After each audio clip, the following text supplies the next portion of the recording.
Oh, no, stop. Spit your shit. No, tea?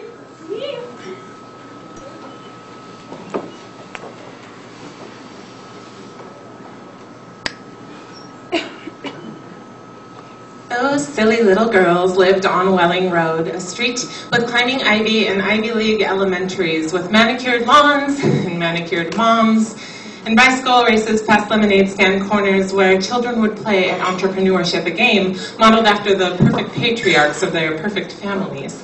They would paint, or make paint from sidewalk chalk, paint their masterpieces in perfect pink and green hand strokes, and the Washington rain would wash them away into Monet renditions, which they would run over with their incidental modern dance interpretations of what it would feel like to fly.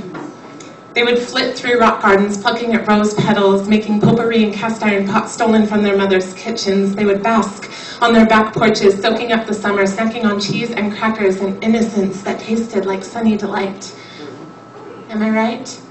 You would remember, because you lived next door, but light years away, a boy on your rollerblades. You watched their silly girl games with eyes, too teenage to play at imagination. You had better things to do. You kept your toys in the shed, you said, and those girls, well, they just couldn't see them. But her, being the bold one, she begged. Because it never looked ominous, looked harmless from the road, a shed that would hold tools for building, fertilizer for gardening, things tossed aside in big white buckets by a mother who carelessly tossed things aside. It smelled like mold and metal, like the lawnmower combination of gasoline and grass, like silent and forgotten. You led her inside and closed the door behind you, and then she could smell your anxious sweat.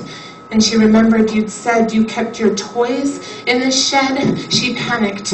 It was dark and shrinking. She couldn't see, couldn't get free, couldn't break an embrace too tight to be comforting, couldn't argue the much older hands playing at games too mature to understand. This is not modern dance. This is not Red Rover. This is Capture the Caterpillar. This is reach into her back and pull out her wings before they have developed. She was meant to be a monarch. You muted her colors so she may always mistake herself for a moth. She was 5, but only for a moment, because in that shed she became wise beyond her years, and 20 years have passed and I still cannot mend the disconnect between this woman and the girl in that shed.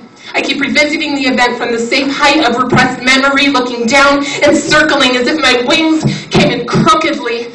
An out-of-body experience, but I'm not the one who's haunted, because 13 is too young to become a monster. They warned parents of the dangers of strangers with candy, not Macaulay Culkin-faced boys left home alone with idle hands. See, you got the minimum punishment, a slap on the wrist, because what are the chances a sweet boy could repeat something like this? I heard you raped a girl after you turned 14. They caught you tearing at her wings after they heard her screaming, and now you're just a dot on a computer screen when people search for sex criminals on their perfect streets like Welling Road. Where caterpillar killers posing as babysitters couldn't stop me from learning to fly. And still I rise. Yeah!